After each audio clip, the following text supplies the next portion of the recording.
A super gratifying end to the season.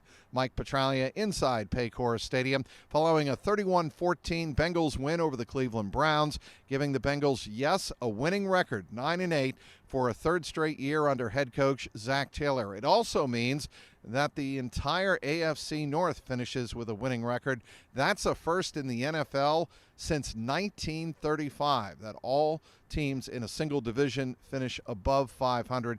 Quite the accomplishment. Of course, the unfortunate part of that for the Bengals is they are the only one of the four teams not headed to the postseason. Of course, the Ravens won the division. The Cleveland Browns already in before today's game with the Bengals. They finish 11-6. They're off to Houston to take on the AFC South champion Houston Texans next week. By the way, Browns are already installed, as a 2.5 to 3 point favorite, depending on the bookmaker that you might look up. The Browns are favorites on the road in the wild card game. And, of course, the Pittsburgh Steelers, they finish with a winning record. They will be a wild card participant. They finish at 10-7.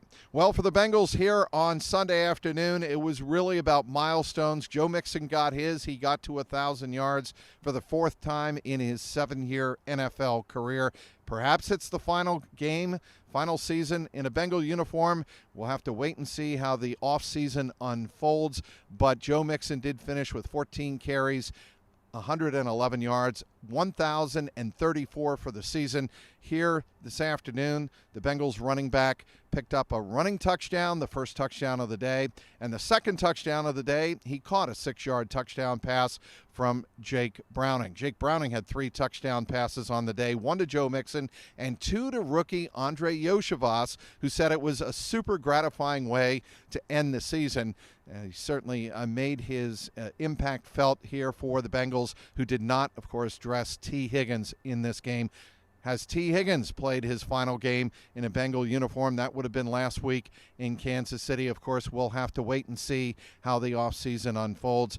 Did Tyler Boyd walk off the Paycor Stadium field for the final time as a Bengal? Again, we'll have to wait and see. After the game, he said, I have no idea what the future holds, but I know it's been a great run here in Cincinnati, if this was it. Now, while Tyler Boyd was talking, Jake Browning with a class move.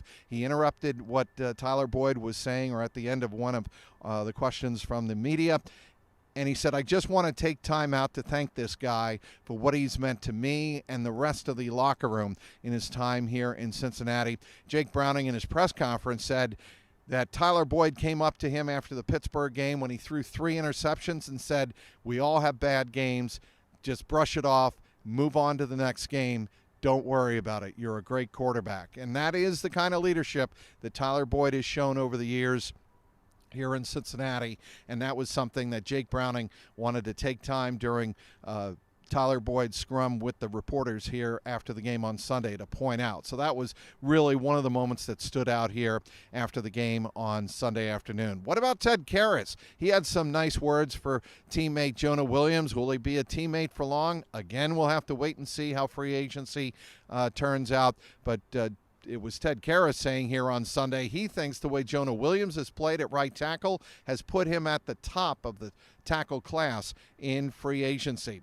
Ted Karras also said, we want to make sure that we don't have this kind of season ever again. We're going to work hard in the offseason and make sure this failure, is what he called this season, doesn't happen again. Zac Taylor, he loved the way the team finished the season. I asked him after the game, is that the kind of game you wanted to see the team go out on? And he said, absolutely. From really all phases of the game, we played strong. We wanted to finish strong. But before taking another question, he said, I also want to thank the fans, 65,000 strong here on Sunday afternoon, for turning out in not great conditions. It was cold. He looked up midway through the game, saw the upper deck. It was pretty full, and he said, I don't even know if I would have turned out on a game like today to take in this NFL contest.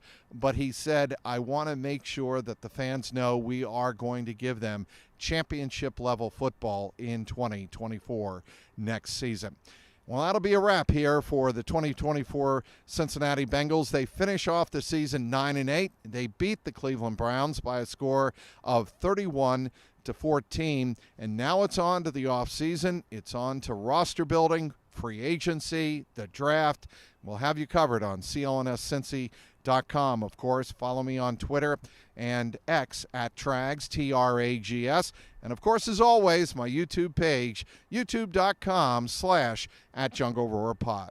The final again, the Bengals 31 and the Browns 14. Inside Paycor Stadium, Mike Petraglia, CLNS Media.